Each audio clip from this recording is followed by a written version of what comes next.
மஜ்ஜையை அவனுக்கு கொடுத்தால் மட்டும்தான் அவன் உயிர் பிழைக்க முடியும் என்று டாக்டர்கள் சொன்ன பொழுது, இப்படிப்பட்ட எலும்பு மஜ்ஜை உலகத்தில் 1 கோடி பேரில் யாருக்காவது ஒரு ஆளுக்குத்தான் இருக்கும் என்று மருத்துவர்கள் சொன்ன பொழுது, ஒரு துருக்கி சைப்ரஸில் உள்ள ஒரு இளைஞனுக்கு நம்மிடத்தில் பகை பாராட்டியே நம்மில் பலரை கொன்ற துருக்கி சைப்ரஸில் இருக்கிற ஒரு பிள்ளைக்கு இப்படி ஒரு ஆபத்தா என்று கேட்டு, இத்தாலி சைப்ரஸில் இருக்கிற 50,000 பேர் எங்கள் எலும்பு மஜ்ஜை அவனுக்கு எடுத்துக் கொடுங்கள் என்று வரிசையாக வந்து நின்ற காட்சியை நான் தொலைக்காட்சியில் பார்த்தேன்.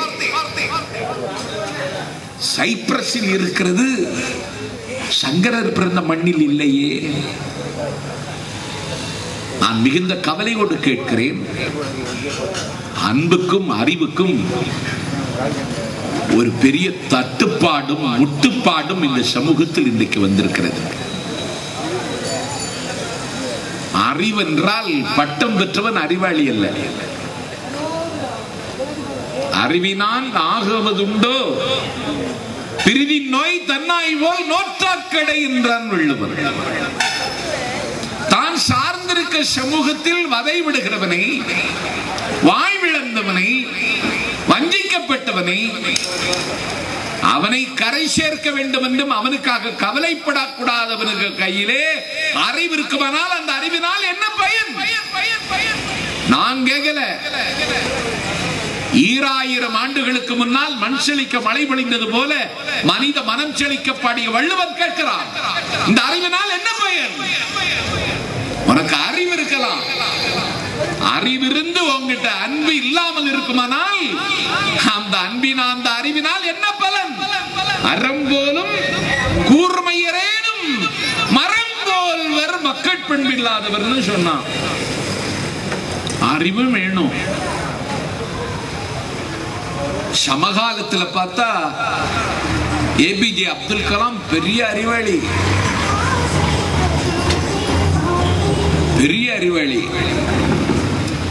அவன் இஸ்ரோ என்கிற விண்வெளி ஆய்வு மையத்தின் இயக்குநராக இருந்தவன். இந்திய அரசாங்கத்தினுடைய அறிவியல் ஆலோசகராக கொடிகட்டி பிறந்தவன்.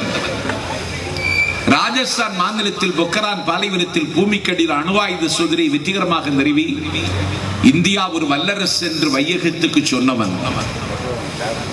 நாடாளுமன்றத்தின் சன்னிதானத்தில் நான் ஓடிக்கொண்டிருக்கிறேன், எங்கே இருக்கிறது என் சிகரம்? நான் தேடிக்கொண்டிருக்கிறேன், எங்கே இருக்கிறது என் புதையல்? பெரும் கடலில் நான் நீந்தி கொண்டிருக்கிறேன், எங்கே இருக்கிறது என் அமைதிக்கான தீவு என்று கேட்டு தான் எழுதிய தமிழ் கவிதையை நாடாளுமன்றத்திலே தமிழிலேயே பாடி நாடாளுமன்ற அரியாசனத்தில் தமிழுக்கு சரியாசனம் தந்த முதல் ஜனாதிபதி எங்கள் அப்துல் கலாம். அவன் பெரிய மானிட பற்றாளர். அவன் ஒரு மேடைக்கு வந்தான். அவனிடத்தில் ஒரு மெழுகுவர்த்தியை கொடுத்து குத்து விளக்கு ஏற்ற சொன்னார்கள். அப்துல் கலாம் சொன்னார், குத்து விளக்கு அது இந்துக்களின் பாரம்பரியம், ஏற்றுவதற்கு என் கையில் தந்திருக்கிறார்கள் மெழுகுவர்த்தி, இது கிறிஸ்தவர்களின் பாரம்பரியம். ஏற்றுகிற நான் அப்துல் கலாம், நான் ஒரு முஸ்லிம், இதுதான் இந்தியாவின் பாரம்பரியம் என்றார். இவ்வளவு பெரிய அறிவாளி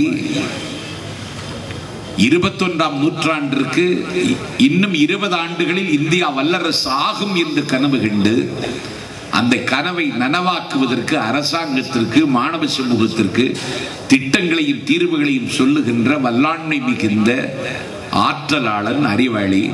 அவன்கிட்ட கேட்டாங்க, நீங்கள் மகிழ்ச்சி, உங்களுடைய வாழ்க்கையில் நீங்கள் மகிழ்ச்சி அடையக்கூடிய தருணம் எது என்று கேட்ட பொழுது அவர் சொன்னார், நான் பெங்களூரில் இருந்த பொழுது இந்த விபத்திலே பல பேருக்கு ஊனம் ஏற்பட்டு விடுகிறது. அதுவும் தமிழ்நாடு விபத்தின் பீடபூமியாக மாறிக்கொண்டிருக்கிறது. இன்று காலை பத்திரிகை, மாலை பத்திரிகை எடுத்து பார்த்தால் சாலை விபத்துகளில் இன்று மட்டும் பல 100 உயிர்களை இந்த நாடு இழந்திருக்கிறது.